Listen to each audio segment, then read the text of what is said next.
हाँ बेटा, पिछला चैप्टर हमने लाइट रिफ्लेक्शन और रिफ्रैक्शन का किया था भाई, किया था ना।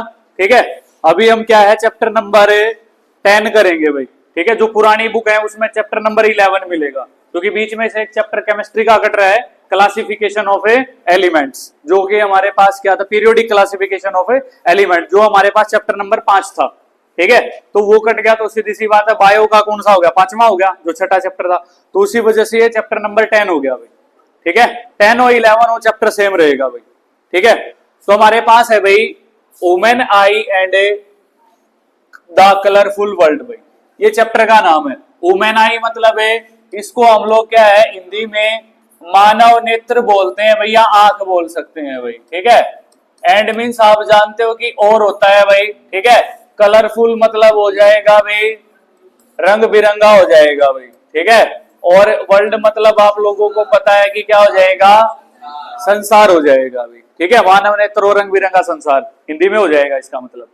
ठीक है भाई, तो सबसे पहला क्वेश्चन हमारे पास क्या है भाई, वुमेन आई का आता है भाई। किसका आता है भाई, वुमेन आई टॉपिक आता है भाई हमारे पास इसके अंदर। ठीक है, तो ये जो वुमेन आई है भाई एक सेंसिटिव सेंस ऑर्गन है भाई। ठीक है, तो आप में से कौन बताएगा कि हमारे कितने सेंस ऑर्गन होते हैं, कोई भी एक, चाहे लड़का चाहे लड़की, कितने होते हैं, 5 होते हैं। कौन से नाम कौन बताएगा, बता सक्षम शाबाश।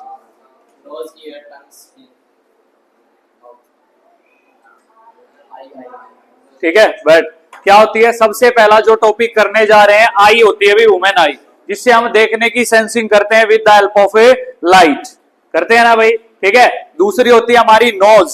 ठीक है, नोज से हम क्या करते हैं, किसी भी चीज को स्मेल करने का काम करते हैं भाई, करते हैं ना। ठीक है, सूंघने का काम करते हैं, कैसी स्मेल आ रही है भाई। तीसरी चीज मान लीजिए हम टंग मान लेते हैं। ठीक है, तो टंग जो है भाई हमारे पास क्या है, वो टेस्ट का काम करती है। जो भी चीजें आप खाते पीते हो भी, कोई चीज मीठी होती है, कोई चीज खट्टी होती है, कोई चीज कड़वी होती है भाई हमारे पास। ठीक है ना, तो उस चीज का टेस्ट करते हो आप जीभ के जरिए से। ठीक है, फिर हमारे कान आते हैं भाई, कान क्या करते हैं, हमें सुनने की सेंसिंग करवाते हैं। कोई भी साउंड, अभी मैं बोल रहा हूं आपके पास साउंड जा रहा है, तो सुनने की सेंसिंग कर रहे हो, आप समझ रहे हो सुन करके कि सर क्या बोल रहे हैं। ठीक है, तो वो कानों के जरिए से सेंसिंग करेंगे। और लास्ट है हमारे पास है हमारी बॉडी का सबसे बड़ा सेंस ऑर्गन, जिसको स्किन बोलते हैं भाई हम लोग। हमारी बॉडी के एवरीवेयर प्रेजेंट है भाई वो। ठीक है, सभी जगह प्रेजेंट है, कोई भी अंग ऐसा नहीं है जिसके ऊपर स्किन ना हो भाई, स्किन सभी जगह पर प्रेजेंट है। जो आउटर बॉडी है हमारी, एक्सटर्नल बॉडी जो भी है, उसके ऊपर स्किन ही स्किन है भाई। ठीक है, ये हमें ठंडक, जब भी ठंड होती है तो आपको महसूस होती है, स्किन के जरिए से होती है भाई। गर्मी होती है तब भी आप महसूस करते हो उसके जरिए से, करते हो नहीं करते हो। ठीक है, तो ये 5 सेंस ऑर्गन है जो इन्वायरमेंटल चेंजेस की सेंसिंग करते हैं। समझ में आ गई बात। ठीक है, देव दरवाजा बंद कर दे, कुर्सी लगा दी। ठीक है, तो ये सेंसिंग करते हैं किसी न किसी तरीके से। एक बायोलॉजी का चैप्टर पढ़ोगे आप लोग, जिसका नाम है कंट्रोल एंड कोऑर्डिनेशन। ठीक है, उसके अंदर पढ़ोगे कि इन इन्वायरमेंटल चेंजेस के कारण क्या क्या चीजें घटित होती हैं, क्या क्या चीजें होती है जिसके कारण हम रिस्पॉन्ड करते हैं। वो बायोलॉजी की बात है भाई हमारे पास। ठीक है, लेकिन यहाँ फिजिक्स के अंदर आपको इतना ही बताएंगे कि हमारे जो 5 सेंस ऑर्गन है वो सेंसिंग करते हैं किसी न किसी चीज की, स्पेशल। कोई लाइट की सेंसिंग करता है, कोई साउंड की सेंसिंग करता है, कोई टेस्ट की सेंसिंग करता है, कोई हीट एंड कोल्ड की सेंसिंग करता है। ठीक है, ऐसे करके सेंसिंग करते हैं, कोई स्मेल की सेंसिंग करता है भाई। इस प्रकार से हमारे 5 सेंस ऑर्गन है। ठीक है, तो उसमें से एक टॉपिक दे रखा है आपको वुमेन आई भाई। ठीक है, इसके बारे में पढ़ेंगे भाई हम लोग। ठीक है, काम कैसे करती है ये वुमेन आई, फिजिक्स में इस वजह से दे रखा है ताकि ये लाइट के फिनोमिना से जुड़ी हुई है भाई। ठीक है, तो लाइट की वजह से वुमेन आई क्या क्या फंक्शन करती है, इसमें किस किस प्रकार के डिजीज हो जाते हैं। हम ये क्या करते हैं, जैसे आप लोग क्या करते हो, एक पेन लेके आते हो मार्केट से, लेके आते हो ना। ठीक है, वो पेन बिल्कुल चकाचक मिलेगा आपको, नया, देखने में भी सुंदर लगेगा जब आप लेकर के आओगे। आप 10 का लेके आते हो, 20 का लेके आते हो, 50 का, 100 का, 200 का, कितने का भी पेन लेके आते हो आप, वो बिल्कुल सुंदर ब्यूटीफुल लगेगा आपको देखने में। लेकिन धीरे धीरे जैसे जैसे आप उसको यूज करते रहेंगे, काम करते रहेंगे, उसकी पर्ची पाट दोगे, उसकी पेन कैप तोड़ दोगे, ठीक है, रेली काट दोगे उस पेन की बेचारे की, होगा ना ऐसा। तो हम आंखों से जब पैदा होते हैं तब देखने लगते हैं, छोटे से ही देखने लगते हैं ना। और जैसे जब तक बुढ़ापे तक जाते हैं तो आंखों की रेली निकाल देते हैं, कभी दूर की चीज देखेंगे, कभी पास की देखेंगे, कभी बीच की देखेंगे, नहीं दिख रहा है तो भी देखने की कोशिश करेंगे, होता है ना ऐसा कुछ, ठीक है। जिनसे क्या होगा, अगर एक चीज का लगातार यूज हो गया, ठीक है, तो उसमें कुछ ना कुछ डिफेक्ट भी आएगा भाई, ठीक है। तो आंखों के अंदर डिजीज कौन से हो जाएंगे भाई, वो सारी की सारी इस चैप्टर के अंदर पढ़ेंगे, ठीक है। फिर आंख का नियर पॉइंट क्या होता है, फार पॉइंट क्या होता है, पावर ऑफ एकोमोडेशन कौन सी होती है, किस किस प्रकार के डिजीज हो जाएंगे, मायोपिया क्या होता है, हाइपरमेट्रोपिया क्या होता है, प्रेस बायोपिया क्या होता है, बाइफोकल लेंसेज क्या होते हैं। पिछले चैप्टर में हमने कनकेव लेंस पढ़ा, कन्वेक्स लेंस पढ़ा, कौन से रोग की करेक्शन में कौन सी चीज यूज की जाएगी, ठीक है, वो सारी चीजें इसके अंदर पढ़ेंगे। वो आई से रिलेटेड है सारा का सारा, लाइट के टॉपिक से रिलेटेड है भाई, समझ में आ गई बात, ठीक है। फिर लाइट के और भी टॉपिक आएंगे इसके अंदर, एटमॉस्फेरिक रिफ्रैक्शन क्या होता है, स्कैटरिंग ऑफ लाइट क्या होता है, सूर्य का कलर हमें क्या है, सुबह के टाइम और शाम के टाइम क्या है, जब उदय होता है और अस्त होता है तो रेडिश कलर का दिखाई देता है, रेड कलर का दिखाई देता है ना। वो क्यों देता है भाई, दोपहर के टाइम जो आकाश को अगर आप लोग देखोगे, खासकर गर्मियों के टाइम में, ठीक है, तो सफेद कलर का दिखेगा, वो क्यों दिखाई देता है भाई, सन की डिस्क फ्लैट दिखाई देती है, सीडी की कैसेट देखी होगी आपने, डीवीडी की, फ्लैट दिखती है आप लोगों को, तो वैसे ही सन की डिस्क, मून की डिस्क अगर आप लोग देखोगे तो आप लोगों को कैसी दिखाई देगी, फ्लैट दिखाई देगी भाई। वो क्यों दिखाई देती है भाई, ठीक है। एटमॉस्फेरिक रिफ्रैक्शन क्या होता है, स्टार क्यों चमकते हैं अभी, प्लैनेट क्यों नहीं चमकते भाई, ठीक है। ये सारे फिनोमिना जो है, रेनबो क्यों बनता है भाई, किस कारण से बनता है, डिस्पर्शन ऑफ लाइट क्या होती है भाई, विबग्योर में जो स्पेक्ट्रम बनता है VIBGOIR, ठीक है, वो क्यों बनता है भाई, किस कारण से बनता है भाई, ठीक है। डेंजर सिग्नल जो होते हैं, लाल कलर की जो झंडी, जैसे आप रेलवे स्टेशन पर कभी चले जाते हो तो कहीं पे क्या है, रेड कलर की झंडी काटे हुए मिलेगी, खतरे का निशान बोलते हैं ना रेड कलर को, और ग्रीन को क्या बोलते हैं भाई, चलने का सिग्नल बोलते हैं भाई, हरी झंडी मतलब कोई दिक्कत नहीं है आप जाइए, ठीक है। तो जो डेंजर सिग्नल होते हैं वो रेड कलर के ही क्यों होते हैं भाई, ठीक है। आप देखते हैं कि फॉग और स्मोक में अगर आप दूर से देखेंगे, ठीक है, तो एज इट इज दिखेगा भाई वो, ठीक है। तो ये सारी फिनोमिनन्स के बारे में हम लोग इसी चैप्टर के अंदर पढ़ने वाले हैं, तो लाइट से रिलेटेड है, इसी वजह से ह्यूमन आई इसमें दे रखा है, ठीक है भाई। तो ह्यूमन आई भाई, ह्यूमन आई क्या है, एक सेंसिटिव सेंस ऑर्गन है भाई, संवेदी अंग है भाई हमारी बॉडी का, ठीक है, जो हमें इस कलरफुल वर्ल्ड को दिखाने में या देखने में क्या करता है, सहायता करता है भाई, ठीक है। It is A sensitive sense organ of our body that help us to see the colorful world around us। हमारे चारों ओर जितना भी रंग बिरंगा संसार है, ठीक है, कहीं का भी हो जाए वो, अब भारत में है तो हमारे चारों ओर का ही है, हम इंग्लैंड चले गए तो इंग्लैंड के चारों ओर जो एटमॉस्फेयर हमारे चारों ओर होगा वो होगा भाई, ठीक है। तो हमें देखने में क्या करता है, सहायता करता है भाई, ठीक है। इसके कुछ पार्ट होते हैं भाई जो कि आप लोगों को यहाँ पे डायग्राम की सहायता से दिखाई दे रहे हैं भाई, ठीक है। जैसे फॉर एग्जाम्पल पहला पार्ट रेटिना है भाई, ऑप्टिक नर्व्स है भाई, विट्रस ह्यूमर है भाई हमारे पास, क्रिस्टलाइन लेंस है, एक्वस ह्यूमर है, पुपिल है, आइरिस है, कोरेनिया है भाई हमारे पास, ठीक है, सिलेरी मसल्स है भाई हमारे पास। ये पार्ट होते हैं भाई इसके, किसके, ह्यूमन आई के भाई, ठीक है। कौन सा पार्ट क्या क्या काम करता है वो इस डायग्राम के माध्यम से पढ़ेंगे भाई, समझ में आ गई बात, ठीक है। सबसे पहले हम लोग मान लीजिए लेते हैं अभी रेटिना को, किसको ले लेंगे भाई, रेटिना को ले लेंगे भाई, ठीक है। तो रेटिना जो होता है बेटा, वो एक क्या होता है भाई, लाइट सेंसिटिव स्क्रीन होती है भाई, क्या होती है भाई, लाइट सेंसिटिव स्क्रीन। जैसे आप लोग कभी थिएटर वगैरह में मूवी देखने के लिए गए होंगे, ठीक है, तो आप देखते हैं कि एक छोटे से होल से प्रोजेक्टर की लाइट आती है ना, और एक बड़ी सामने जो सफेद स्क्रीन होती है उसके ऊपर गिरती है भाई, गिरती है ना।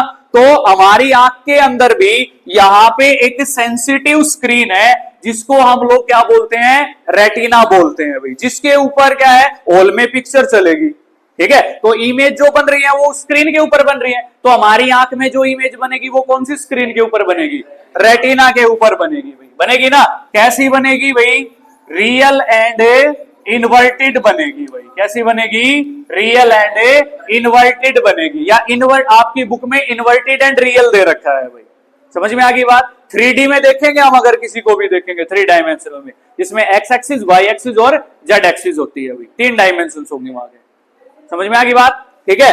तो रियल एंड इन्वर्टेड इमेज बनेंगे एक लाइट सेंसिटिव स्क्रीन के पे, उसको हम लोग क्या बोलेंगे, रेटिना बोलेंगे। हमारी आंख जो है वो एक कैमरे की तरह बिहेव करती है, ठीक है। जैसे आप लोग कैमरे में फोटो वगैरह क्लिक करते हो, मोबाइल फोन में आपका कैमरा होता है, ठीक है। वो तो मोबाइल फोन का जो कैमरा होता है वो ऑटोमेटिक एडजस्ट कर लेता है, सभी चीजों को अपने आप एडजस्ट कर देगा ना। लेकिन जो हमारे पास फोटोग्राफर के पास कैमरा होता है, ठीक है, उसको क्या करना पड़ता है, हमें बार बार एडजस्ट करना पड़ता है, करना पड़ता है ना। उसके सामने एक बड़ा सा निकला हुआ होता है, ठीक है, उसमें नंबर ऑफ लेंसेज लगे हुए होते हैं। पिछले चैप्टर में क्वेश्चन लिखवा था कि जो भी ऑप्टिकल इंस्ट्रूमेंट होते हैं उसमें नंबर ऑफ लेंसेज क्यों लगे हुए होते हैं, लिखवा था। वो इमेज की शार्पनेस और मैग्निफिकेशन को क्या करता है, इंक्रीज करता है, जिससे हमें जो है इमेज है वो अच्छी क्वालिटी की दिखाई देती है, क्लियरली दिखाई देती है भाई, ठीक है। इसी वजह से उसकी इमेज की क्वालिटी को बढ़ाने के लिए उस कैमरे के आगे लेंस लगा होता है। तो उस फोटो क्लिक करने से पहले, ठीक है, उस लेंस को एडजस्ट किया जाता है कि कहां पर एडजस्ट करने पर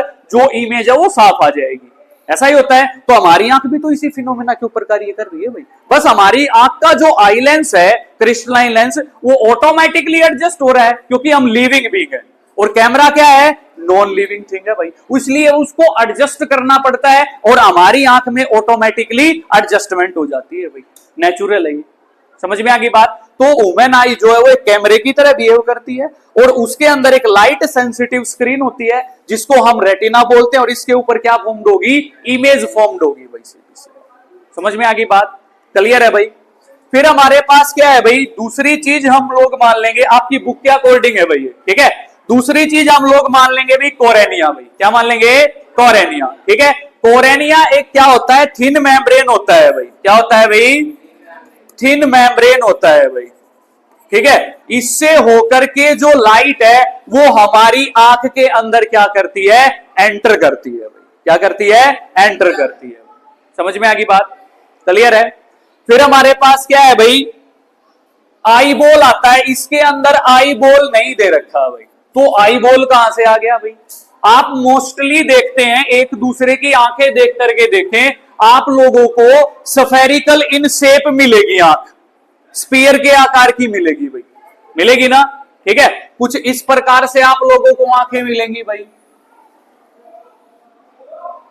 कुछ इस प्रकार से आप लोगों को आंखें मिलेंगी ना, सफेरिकल होती हैं भाई शेप के अंदर, ठीक है भाई। तो उस चीज को हम आई बॉल बोलते हैं भाई, क्या बोलते हैं उसको, आई बॉल। समझ में आ गई। तो इसका डायामीटर जो होता है वो अबाउट 2.3 सेंटीमीटर होता है। कितना होता है भाई आई बॉल का डायामीटर, है अबाउट 2.3 सेंटीमीटर। ये अप्रोक्सीमेट वैल्यू है बेटा, अप्रोक्स में है भाई, ठीक है, एवरेज वैल्यू है भाई, सीधी सी बात है। किसी का ज्यादा भी हो सकता है, किसी का कम भी हो सकता है, लेकिन एवरेज वैल्यू निकालेंगे तो अप्रोक्स कितनी आ जाएगी, 2.3 सेंटीमीटर आ जाएगी भाई। समझ में आ गई। उस चीज को हम लोग क्या बोलते हैं, आई बॉल। इसमें लिख देंगे कि जो आई की शेप होती है वो मोस्टली क्या होती है, स्फेरिकल इन शेप होती है भाई, ठीक है, जिसका डायमीटर कितना होता है भाई, 2.3 सेंटीमीटर होता है भाई। समझ में आ गई बात, क्लियर है भाई। फिर हमारे पास आ जाएगा भाई, हम मान लेंगे कि भाई क्रिस्टलाइन लेंस आ जाता है भाई, क्या आ जाता है, क्रिस्टलाइन लेंस। जो हमारी आंख के अंदर ये क्रिस्टलाइन लेंस होता है, इसको हम लोग बाई कन्वेक्स लेंस बोलते हैं भाई, क्या बोलते हैं भाई, बाई कन्वेक्स लेंस, जो एक जेली लाइक मटेरियल से बना हुआ होता है भाई। किससे बना हुआ होता है, जेली लाइक मटेरियल से बना हुआ होता है भाई। आप देख रहे हैं कि जेली लाइक मटेरियल है भाई, है ना, जो क्या करता है, डिफरेंट डिस्टेंसेस पर ऑब्जेक्ट रखने पर भी, ठीक है, फोकल लेंथ को क्या कर देगा, ऑटोमेटिकली एडजस्ट कर देगा। मान लीजिए किसी ऑब्जेक्ट को मैं यहां से देख रहा हूं भाई, यहां से मेरी आंख के सामने है भाई, ये जैसे हम लेंस के सामने रख करके इमेज फॉर्म्ड की थी भाई, तो मेरी आंख के सामने मान लीजिए ये ऑब्जेक्ट है भाई, ठीक है, इतनी दूर से देख रहा हूं, क्या मेरे को एडजस्ट करने की जरूरत पड़ी भाई, अपने आप एडजस्ट कर रहे हैं भाई। क्या मेरी आंख के सामने लेंस है जिसको मैं बार बार एडजस्ट करूंगा, नहीं करूंगा। अगर मान लीजिए यही ऑब्जेक्ट मैंने और दूर रख दिया तो क्या एडजस्ट करोगे, आप भी देख रहे हो इस ऑब्जेक्ट को, ठीक है, क्या आपने एडजस्ट किया है, नहीं किया। तो हमारी आंख का जो क्रिस्टलाइन लेंस होता है वो डिफरेंट डिफरेंट डिस्टेंसेस पर फोकल लेंथ को क्या कर देगा, अपने आप एडजस्टमेंट कर देगा भाई। समझ में आ गई बात? ये किसका फंक्शन है भाई? ये क्रिस्टलाइन लेंस का क्या है भाई? फंक्शन है। समझ में आ गई बात? क्लियर है सभी को? ठीक है भाई। फिर हमारे पास आ जाता है भाई आइरिस आ जाता है भाई। क्या आ जाता है? आइरिस भाई। आइरिस जो होता है वो एक डार्क कलर का मस्कुलर डायाफ्राम होता है। कैसे कलर का होता है? डार्क कलर का मिलेगा भी आप लोगों को। ठीक है, जो किसके पीछे पाया जाता है? Behind the cornea. किसके पीछे मिलेगा? बिहाइंड द कोरेनिया मिलेगा भी आप लोगों को। ठीक है, तो लिख सकते हैं इसमें it is a dark coloured muscular diaphragm that is found the behind the cornea. समझ में आ गई बात? ठीक है, फिर ये काम क्या करता है भाई? इसका काम फंक्शन, जो पुपिल होता है भाई हमारे पास, ठीक है, उसके साइज को क्या करता है? कंट्रोल करने का काम करता है। कब पुपिल फैल जाएगा, कब पुपिल सिकुड़ेगा, ठीक है, वो किसके ऊपर डिपेंड करता है? वो आइरिस के ऊपर डिपेंड करेगा भाई। समझ में आ गई बात? तो लिख देंगे it controls the size of the pupil. समझ में आ गई बात? ठीक है, फिर हमारे पास पुपिल ही आता है भाई। नेक्स्ट क्या जाता है? पुपिल। पुपिल क्या होता है भाई? ये एक पार्ट होता है भी हमारी आई का, ठीक है, जिसके माध्यम से लाइट होकर के जाती है। वैसे एंटर जो करती है वो कोरेनिया के जरिए से करती है, ठीक है, लेकिन यहां पे आई लेंस के अंदर जब भी जाएगी तो किससे होकर के जाएगी? एक थिन मेम्ब्रेन से होकर के जाएगी, जिसको पुपिल बोलते हैं। ये क्या काम करता है? ये अमाउंट ऑफ लाइट को कंट्रोल करता है और लाइट को भेजता है। कितनी लाइट हमारी आंख के अंदर जाएगी, ठीक है, वो कौन डिसाइड करेगा? पुपिल डिसाइड करेगा। जैसे हम लोग क्या करते हैं, बहुत ज्यादा रोशनी के अंदर हो, धूप के अंदर हो बाहर, तो जब हम सूर्य की तरफ देखेंगे तो क्या हमारी आंख पूरी की पूरी खुली हुई रहती है भाई? नहीं ना, आंखें छोटी छोटी हो जाएंगी हमारी। दिस मीन्स दैट उस दौरान पुपिल हमारी आंख का क्या हो गया? छोटा हो गया भाई, कॉन्ट्रैक्ट कर दिया उसने, है ना। और जब हम अंधेरे कमरे में होते हैं तो आंखें अगर बिल्कुल खोल खोल के देखेंगे तो भी थोड़ी सी देर कुछ दिखाई नहीं देगा हम लोगों को, है ना। क्यों? क्योंकि वहां पे लाइट की कमी है भाई। या हम एक चांदने वाले कमरे में आगे मान लीजिए, यहां पे है भाई, लाइट फुल्ली है भाई, ना ज्यादा कम है ना ज्यादा अधिक है भाई, तो हम इसमें क्या आराम से नॉर्मल आइज खोल करके देख सकते हैं, देख सकते हैं ना। तो इस दौरान पुपिल का साइज नॉर्मल रहेगा भाई, ना ज्यादा एक्सपेंड होगा भाई, ठीक है। कम लाइट होगी तो बहुत ही ज्यादा एक्सपेंड हो जाएगा, ठीक है, और ज्यादा लाइट होगी तो बहुत ज्यादा कॉन्ट्रैक्ट हो जाएगा, ठीक है। तो वो चीजें कॉन्ट्रैक्ट करना, एक्सपेंड करना, वो किस चीज के ऊपर डिपेंड करेगा? आइरिस के ऊपर डिपेंड करता है भाई, ठीक है। और ये क्या काम करता है? ये हमारी आंख में जितनी लाइट एंटर करती है उसको कंट्रोल करने का काम करता है भाई। It controls the amount of light entering the eye. समझ में आ गई बात? क्लियर है भाई? ठीक है। फिर हमारे पास क्या है भाई? ऑप्टिक नर्व्स आती हैं भाई। क्या आती हैं भाई? ऑप्टिक नर्व्स आती हैं भाई हमारे पास, ठीक है। तो ऑप्टिक नर्व्स जो होती हैं भाई, ये क्या होती हैं भाई? ये लाइट सेंसिटिव सेल्स होती हैं भाई। क्या होती हैं भाई? लाइट सेंसिटिव सेल्स भाई, जो किसकी सेंसिंग करती हैं भाई? लाइट की सेंसिंग करती हैं। दिस मीन्स दैट अगर आपसे कोई पूछ ले कि आंखों के अंदर कौन सी नर्व्स होती हैं, तो कौन सी नर्व्स मिलेंगी? ऑप्टिक नर्व्स मिलेंगी भाई आप लोगों को। कौन सी नर्व्स मिलेंगी भाई? ऑप्टिक नर्व्स मिलेंगे भाई आप लोगों को, ठीक है। तो जब भी इनके पास लाइट पहुंचेगी, ठीक है, तो उन सिग्नल से वो क्या हो जाएगी? एक्टिवेट हो जाएगी भाई। क्या हो जाएगी? एक्टिवेट। और कौन से सिग्नल जनरेट करती है nerve cell? Electrical signal generate करती है भाई। 9th क्लास में टिश्यू वाला चैप्टर पढ़ा था आप लोगों ने, उसमें नर्व सेल आया था, नर्वस सिस्टम भी आया था, है ना। तो नर्व सेल जो भी होती है वो इलेक्ट्रिकल सिग्नल जनरेट करती है, ठीक है। तो ये सेंसिंग करके क्या करेंगी? एक्टिवेट हो जाएंगी और इलेक्ट्रिकल सिग्नल क्या करेंगी? जनरेट करेंगी भाई, प्रोड्यूस करेंगी, कहने का मतलब, ठीक है। वो सिग्नल जो है ये किसके पास भेजेंगी? ब्रेन के पास भेजेंगी भाई। किसके पास भेजेंगी? ब्रेन के पास। ब्रेन उन सिग्नल को क्या करेगा? एनालाइज करेगा भाई। अगर मान लीजिए ब्रेन के पास सिग्नल गए हैं, आई ने भेजे हैं भाई, हमको पता है ये चीज, लेकिन ब्रेन को तो नहीं पता है ना। ब्रेन तो उनके बारे में स्टडी करेगा भी, एनालाइजिंग करेगा। अगर आपके घर पे कोई मेहमान आ जाए, ठीक है, तो बिना उसके बारे में कुछ भी जाने आप भीतर बिठा लोगे सोफा पे और चाय पानी पिला दोगे, होगा ऐसा? नहीं होगा ना। संदीप तो कदे को नहीं बिठा हुआ है, संदीप घर क्या नहीं को नहीं पहनता, ठीक है, रिश्तेदार के डब्बे होता है, ठीक है भाई। तो जो भी आएगा बाहर से, आप लोग पहले उसकी जानकारी लोगे बाहर गेट पे ही, कौन है भाई तू, कितना आया है, ठीक है। जब तक आप उसको कंफर्म नहीं कर लेते हो कि भाई ये मम्मी के रिलेशन में है, पापा के रिलेशन में है, कहां से आया है, ठीक है, तो आप घर के अंदर नहीं घुसने दोगे उसको। कंफर्म होने के बाद ही घर में आएगा वो। इसी प्रकार से ब्रेन क्या करेगा, एनालाइजिंग करेगा उस सिग्नल की, किसने भेजे हैं, कितना आए हैं ये सिग्नल, फिर उसको पता लगेगा कि ये तो आई ने भेजे हैं, ठीक है। फिर वो क्या करेगा, मोटर नर्व को ऑर्डर देगा, किसको ऑर्डर देगा, मोटर नर्व को। वो सिग्नल वापस किसके पास आएंगे, ऑर्डर के रूप में आएंगे आई के पास, ठीक है। देन वो आई के पास जब सिग्नल पहुंचते हैं तो रेटिना के ऊपर इमेज बनेगी, then we can see the object. हम ऑब्जेक्ट को क्या करते हैं, देख लेते हैं अभी, जैसा वो ऑब्जेक्ट है। समझ में आ गई बात, क्लियर है। फिर हमारे पास इसके कुछ पार्ट हैं, रहते हैं, एक सिलेरी मसल्स रहता है भाई।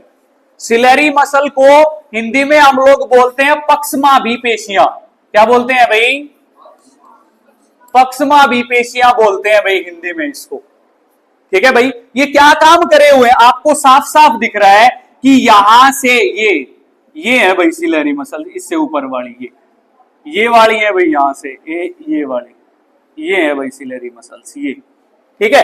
तो सबसे पहली बात तो ये क्रिस्टलाइन लेंस को पकड़े हुए हैं भाई, they hold the crystalline lens, सबसे बड़ा कार्य कर रखा है भाई इन्होंने, कर रखा है ना। फिर ये होल्ड करे हुए हैं तो ये इसकी फ्लेक्सिबिलिटी को भी मेंटेन रखती हैं भाई, कौन, सिलेरी मसल।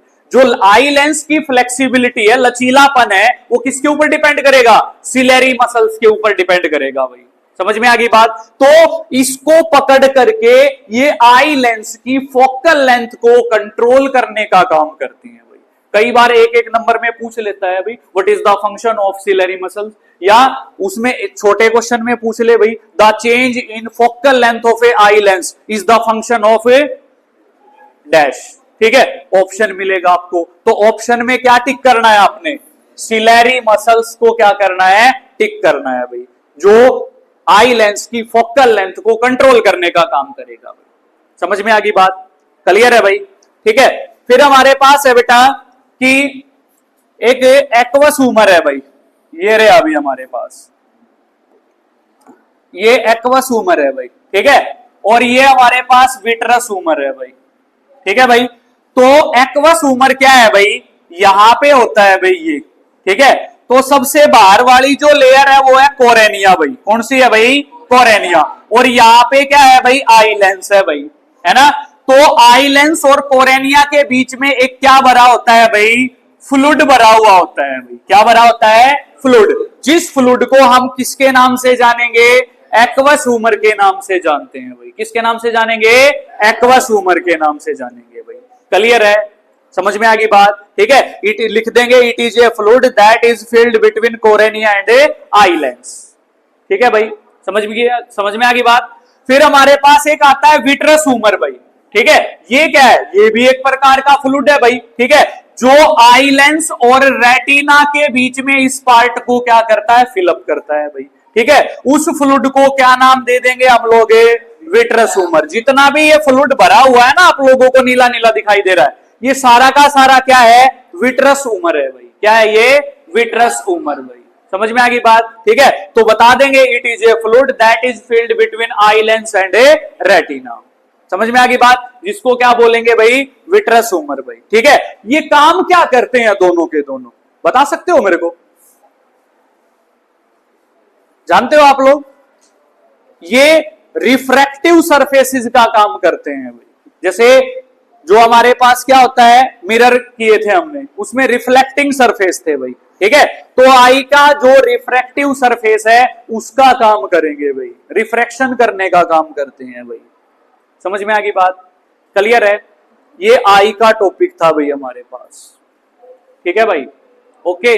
तो 8वीं क्लास के अंदर एक चीज और बताई थी आप लोगों को, यहां से जो होती है भाई, ये ऑप्टिक नर्व होती हैं, ये निकल रही हैं भाई, ठीक है। इन्हीं के अंदर जो नर्व्स होती हैं एक प्रकार की, जिसको हम रोड्स और कोन्स के नाम से जानते हैं भाई, जानते हैं, पढ़ा था आप लोगों ने रोड्स और कोन्स के बारे में, रॉड्स के बारे में और दूसरा कॉन्स के बारे में पढ़ा था। जो रॉड्स होती हैं भाई, रॉड्स, और जो कॉन्स होती हैं, ये जो रॉड्स होती हैं भाई हम लोगों को वो डिम लाइट में दिखाने की सेंसिंग करती हैं भाई। डिम लाइट मतलब है जिस कमरे में अंधेरा होगा उस चीज की थोड़ी लाइट की भी सेंसिंग करके हम लोगों को दिखाती हैं। जैसे आउल होता है, क्या होता है आउल? उल्लू। उल्लू के अंदर सबसे ज्यादा रॉड्स पाई जाती हैं, कॉन्स की कमी पाई जाती है भाई। समझ में आ गई बात? तो इसी वजह से ज्यादा रोड्स पाए जाने की वजह से आउल को रात में अच्छे से दिखाई देगा, दिन में नहीं दिखाई देगा। क्यों? क्योंकि ज्यादा लाइट की सेंसिंग नहीं कर पाएगा भाई। वो रोड्स डिम लाइट की सेंसिंग करती हैं भाई। समझ में आ गई बात? क्लियर है सभी को? और जो कॉन्स होती हैं भाई वो किसकी सेंसिंग करती हैं भाई? ब्राइट लाइट की सेंसिंग करती हैं भाई। किसकी सेंसिंग करती हैं? Bright light. और ये किसकी करता है भाई? डिम लाइट की सेंसिंग करता है भाई। ठीक है, ये ब्राइट लाइट मतलब अगर हम बाहर चले जाएंगे सूर्य की धूप में तो वहां पे जो ज्यादा लाइट की सेंसिंग करेंगे उनको क्या बोलते हैं? कॉन्स बोलते हैं भाई। क्या बोलते हैं? कॉन्स। समझ में आ गई बात? दूसरी चीज, प्राइमरी कलर जो भी होते हैं अभी हमारे पास, ठीक है, एक ट्रिक से याद रखेंगे, इनको बरी बोलते हैं भाई, बरी। ठीक है, ये इससे हो जाएगा ब्लू, इससे हो जाएगा रेड और इससे हो जाएगा येलो। याद हो जाएगा? ये प्राइमरी कलर है भाई। ठीक है, इनकी सेंसिंग करने का भी काम करती है भाई। कौन करती है? कॉन्स काम करती है भाई। कौन काम करेगी? कॉन्स। पहली चीज तो ब्राइट लाइट की सेंसिंग करेगी, उसकी वजह से फिर प्राइमरी कलर की सेंसिंग करेंगे भाई हम लोग। समझ में आ गई बात? अगर हमारी आंखें कलर की सेंसिंग करना छोड़ दें तो हमें एक रोग हो जाएगा जिसको कलर ब्लाइंडनेस बोलते हैं। उसमें हम प्राइमरी कलर्स को रिकॉग्नाइज नहीं कर पाएंगे, कलर पहचान में नहीं आएगा। ठीक है, जैसे कई बार क्या करते हैं, ड्राइविंग लाइसेंस वगैरह बनवाते हैं तो डॉक्टर के पास जाते हैं मेडिकल के लिए। ठीक है, उसके पास एक बुक होती है जो कलरफुल अक्षर होते हैं उनके बीच में, जिसको कलर ब्लाइंड मिलेगा उसको अक्षर पहचान में नहीं आएंगे। ठीक है, तो उस दौरान क्या है, वो बंदा कलर की सेंसिंग नहीं कर सकता, और कलर की सेंसिंग जो बंदा नहीं कर सकता, पहचान नहीं कर सकता, उसको कौन सा रोग हो जाएगा? कलर ब्लाइंडनेस नामक डिजीज हो जाएगा भाई। समझ में आ गई बात? क्लियर है? ओके।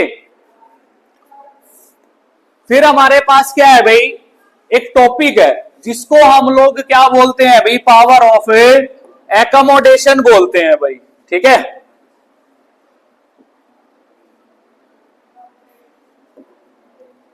ठीक है भाई। इस पावर ऑफ एकोमोडेशन में क्या है, जो हमारी आंख का क्या होता है भाई? आई लेंस होता है भाई। ठीक है, जिसको हम लोग क्या बोलते हैं भाई? क्रिस्टलाइन लेंस बोलते हैं भाई। जो कन्वेक्स लेंस होता है भाई, होता है ना, वो अपनी फोकल लेंथ को, अभी थोड़ी देर पहले बताया, क्या कर लेता है? अपने आप एडजस्टमेंट कर लेता है। तो किसकी एबिलिटी है ये? हमारी या आई लेंस की? आई लेंस की भाई। ठीक है, तो हम लोग लिख सकते हैं कि it is the ability of eye lens. किसकी एबिलिटी है भाई? आई लेंस की, to adjust its focal length, to adjust it focal length. उसको क्या बोलेंगे? पावर ऑफ एकोमोडेशन बोलेंगे भाई। ठीक है, हिंदी में इसको समंजन क्षमता बोलते हैं। क्या बोलते हैं? समंजन क्षमता बोलते हैं भाई। समझ में आ गई बात? हमारी आंखों के जो नियरर पॉइंट होता है वो होता है 25 सेंटीमीटर। मतलब अगर हमें अखबार रीडिंग करना है, बुक्स रीडिंग करनी है, मान लीजिए हम किसी पेपर के लिए लर्न कर रहे हैं, पढ़ रहे हैं कोई भी चीज, तो अगर नॉर्मल डिस्टेंस पे रख करके पढ़ेंगे, ठीक है, तो वो कितनी है हमारे पास? 25 सेंटीमीटर होती है भाई। ठीक है, ये हमारी आंख का नियर पॉइंट होता है भाई। कौन सा पॉइंट होता है? Near point. ठीक है, और हमारी आंखों से दूर जो फार पॉइंट होता है वो कितना होता है? इन्फिनिटी होता है भाई। कितना होता है? इन्फिनिटी भाई। ठीक है, तो मतलब हम इन्फिनिटी डिस्टेंस पे भी देख सकते हैं और नजदीक से नजदीक जो साफ देख सकते हैं वो 25 सेंटीमीटर डिस्टेंस पे देखेंगे। अगर किसी ऑब्जेक्ट को 25 सेंटीमीटर से आंखों के क्लोज लिया होगे तो ब्लर मारेगी भाई, वो ब्लर दिखेगा आप लोगों को, देख लेना चाहिए। एक उंगली से देख सकते हो आप लोग, आंखों के सामने जब लिया होगे, नाक के पास, यहां पे जब देखोगे तो ब्लर मारेगी भाई। 100% ब्लर मारेगी। लेकिन 25 सेंटीमीटर पे जैसे ही ले जाओगे तो बिल्कुल क्लियर ऑब्जेक्ट आप लोगों को दिखेगा भाई। समझ में आ गई बात। तो आई लेंस अपनी फोकल लेंथ को अपने आप एडजस्ट करता है भाई, जिसको पावर ऑफ एकोमोडेशन बोलते हैं भाई। समझ में आ गई बात, ठीक है। फिर नेक्स्ट हमारे पास है भाई far point and near point of the eye भाई। फार पॉइंट, ठीक है। क्वेश्चन बनेगा कि what do you mean by far point and near point of the eye, या what are the differences between far point and a near point of the eye. इन text के में दे रखा होगा ये क्वेश्चन, ठीक है। तो फार पॉइंट का मतलब ज्यादा डिस्टेंस या कम डिस्टेंस, ज्यादा से ज्यादा डिस्टेंस भाई, ठीक है। तो हम लोग इस डिस्टेंस को क्या बोलते हैं भाई, मैक्सिमम बोलते हैं भाई। क्या बोलते हैं भाई, मैक्सिमम, है ना। ज्यादा से ज्यादा डिस्टेंस होगी ना भाई, ठीक है। तो इसको कर सकते हैं कि भी द मैक्सिमम डिस्टेंस, हमारी आंखों के सामने वो मैक्सिमम डिस्टेंस जिसके ऊपर हम लोग बिना किसी दिक्कत के, बिना किसी परेशानी के देख सकते हैं, ठीक है, उसको क्या बोलेंगे, फार पॉइंट ऑफ द आई। क्या बोलेंगे भाई, फार पॉइंट ऑफ द आई बोलेंगे भाई, जो कि हमारी आंखों के सामने कितना है, इन्फिनिटी। कितना है भाई, इन्फिनिटी। नॉर्मल पर्सन के लिए वो कितना होगा, इन्फिनिटी होगा भाई। समझ में आ गई बात, क्लियर है। तो इसकी डेफिनेशन क्या लिखेंगे, the maximum point up to which the human eye can see the objects without any strain. Strain क्या होती है, दिक्कत, परेशानी, या विदाउट एनी डिफिकल्टी, ठीक है भाई। तो ह्यूमन आई जो है एक मैक्सिमम डिस्टेंस पर बिना किसी दिक्कत के देख सकती हैं, उस पॉइंट को क्या बोलेंगे, फार पॉइंट, जो कितना होता है भाई, इन्फिनिटी हो जाएगा भाई। समझ में आ गई बात, क्लियर है। फिर हमारे पास आ जाएगा नियर पॉइंट भाई। क्या आ जाएगा, नियर पॉइंट आ जाएगा भाई, ठीक है भाई। नियर पॉइंट मतलब नजदीक का बिंदु भाई, ठीक है। इसको फिजिक्स के अंदर एक्चुअल में बोलते हैं list distance of distinct vision. List का मतलब कम, है ना, कम से कम जो बिंदु जिसके ऊपर हम साफ सुथरा देख सकें। आपकी बुक के अंदर ये नियर पॉइंट के नाम से है। +2 क्लास में यही चैप्टर, यही यूनिट ऑप्टिक्स की अगर पढ़ोगे तो वहां पे ये list distance of distinct vision मिलेगा आप लोगों को, और फार वाला फार ही मिलेगा आप लोगों को। समझ में आ गई बात, ठीक है। तो यहां पे आपने नियर पॉइंट ही पढ़ना है, list distance of distinct vision नहीं पढ़ रहा है, ठीक है।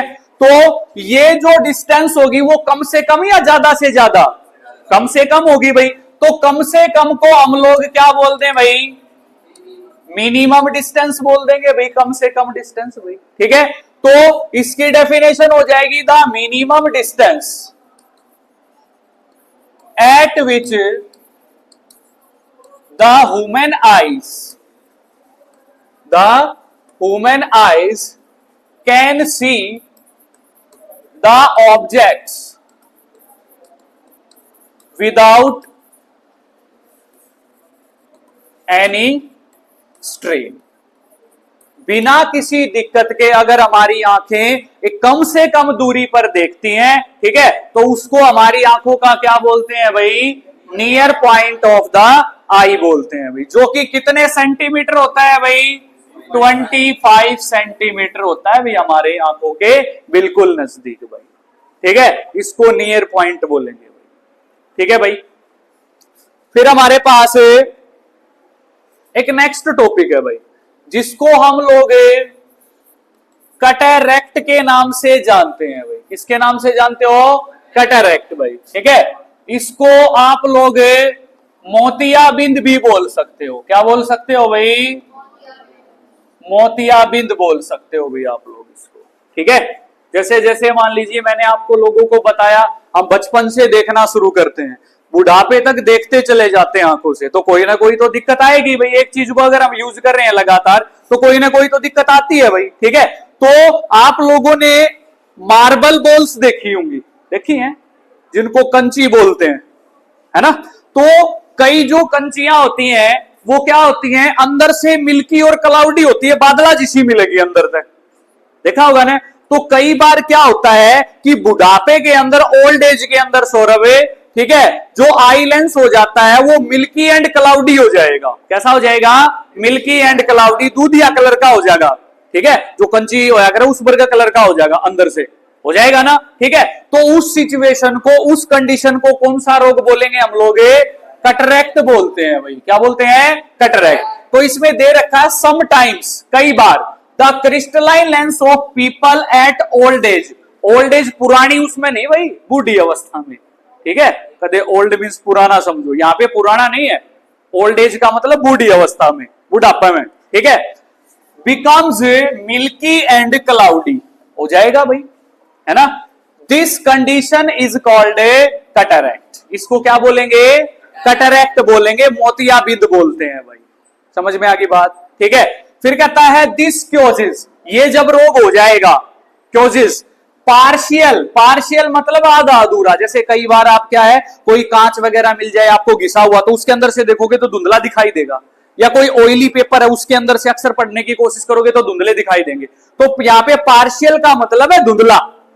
ये रोग होने के बाद कई व्यक्तियों को तो धुंधला दिखाई देगा, साफ सुथरा दिखाई नहीं देगा, ब्लर दिखाई देगा, कहने का मतलब है, ठीक है। और कंप्लीट लॉस ऑफ विजन, कईयों को बिल्कुल ही दिखाई नहीं देता भाई। समझ में आ गई बात। तो करना क्या पड़ेगा?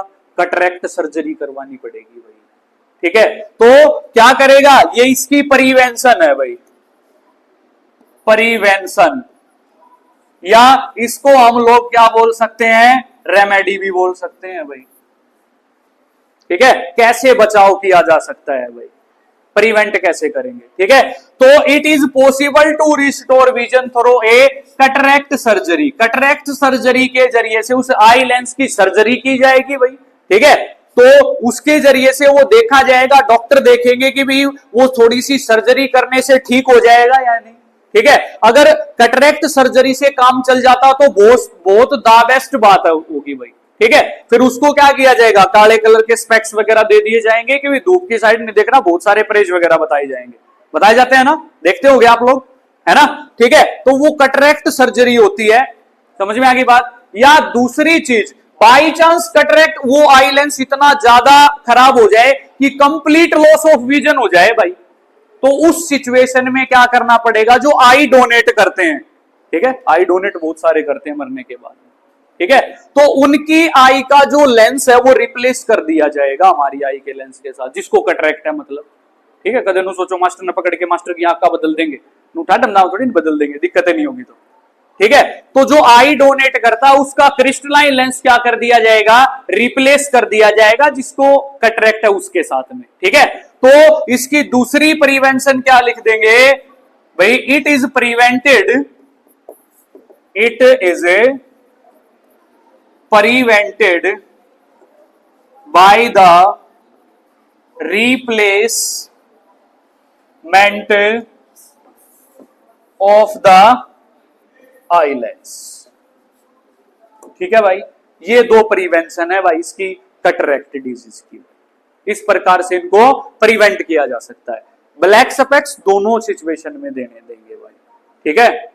समझ में आ गई बात। क्योंकि उनकी सर्जरी होगी, उस दौरान वे कमजोर हो जाती हैं, किसी भी सर्जरी के दौरान, तो उसको जरूरत होती है कि डॉक्टर ज्यादा से ज्यादा क्या है उसको प्रोटीन युक्त भोजन देने की, ठीक है। कार्बोहाइड्रेट्स वगैरह ज्यादा से ज्यादा, दलिया वगैरह, खिचड़ी वगैरह, ये चीज ज्यादा से ज्यादा प्रोटीन युक्त भोजन बताओगा, ठीक है। ग्रीन लीफी वेजिटेबल बताओगा, ताकि उसकी रिकवरी बहुत जल्दी हो सके, ठीक है। तो आज के लिए इतना ही।